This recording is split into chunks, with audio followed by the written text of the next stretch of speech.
తెలిసిందే కదా. Formula car రేస్లో బ్రిటన్కు చెందిన ఒక కంపెనీకి 55 కోట్ల రూపాయలు finance ministry or cabinet approval లేకుండా 55 కోట్ల రూపాయలు విదేశీ కంపెనీకి తరలించారు. ఇందులో కన్సర్న్డ్ ఐఏఎస్ ఆఫీసర్గా ఆనాడు అరవింద్ కుమార్ ఉన్నాడు.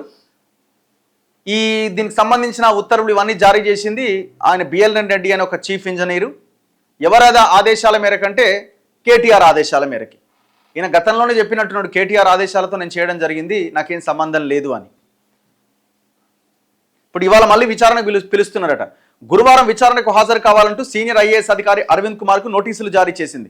కొద్ది రోజుల క్రితమే ఆయన విచారించాలని నిర్ణయించిన విదేశీ టూర్లో ఉండడంతో వాయిదా వేసింది. తాజాగా ఆయన విదేశాల నుంచి తిరిగి రావడంతో విచారణకు పిలిచిందట.